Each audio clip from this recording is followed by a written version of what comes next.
ഇന്ന് നമുക്ക് ഈ നത്തള മീൻ എങ്ങനെയാണ് ഒന്ന് പുളിമുളക് ഇട്ട് വെച്ച് നോക്കാം. ഇതൊക്കെ എല്ലാവർക്കും അറിയുന്നതാണ്, എങ്കിലും ഞാൻ ഉണ്ടാക്കിയപ്പോൾ കാണിച്ചതാണ്.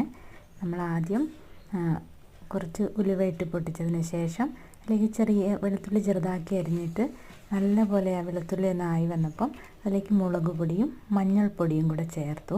അതിലേക്ക് ആവശ്യത്തിന് വെള്ളവും ചേർത്ത് ഉപ്പും ചേർത്ത് പിന്നെ നമ്മൾ കുടംപുളിയാണ് ചേർത്ത് കൊടുത്തിരിക്കുന്നത്. ആവശ്യത്തിന് കുടംപുളിയും കൂടെ ചേർത്ത് നല്ലപോലെ തിളപ്പിച്ചെടുക്കുകയാണ്. നല്ലപോലെ തിളച്ചതിന് ശേഷം നമ്മൾ ഉപ്പില്ലെങ്കിൽ ഇച്ചിരി കൂടെ ഉപ്പിട്ട് കൊടുക്കാം. നല്ലപോലെ ആയതിനു ശേഷം നമ്മൾ കഴുകി വൃത്തിയാക്കി വെച്ചിരിക്കുന്ന നത്തൾ മീനില്ലേ, അത് നല്ല വൃത്തിയായ നത്തൾ മീൻ അതിലേക്ക് ഇട്ട് കൊടുക്കാം. ഇട്ട് കൊടുത്തിട്ട് നല്ലപോലെ തിളച്ചൊന്ന് വെന്ത് കഴിയുമ്പോൾ നമുക്ക് ഇറക്കി വച്ച് കഴിഞ്ഞാൽ എത്ര ദിവസം വേണേലും നമുക്കിതിങ്ങനെ സൂക്ഷിച്ച് വെക്കാവുന്നതാണ്. പിന്നെ മറ്റ് തേങ്ങയൊക്കെ അരയ്ക്കുമ്പോൾ പെട്ടെന്ന് നാശമായി പോകുമല്ലോ. ഇങ്ങനെയൊന്ന് ചെയ്ത് നോക്കണേ. ചെയ്തിട്ടുണ്ടാവും എല്ലാവരും എന്നാലും. അപ്പോൾ നമ്മുടെ ചാനൽ സബ്സ്ക്രൈബ് ചെയ്യാനും സപ്പോർട്ട് ചെയ്യാനൊന്നും മറക്കല്ലേ.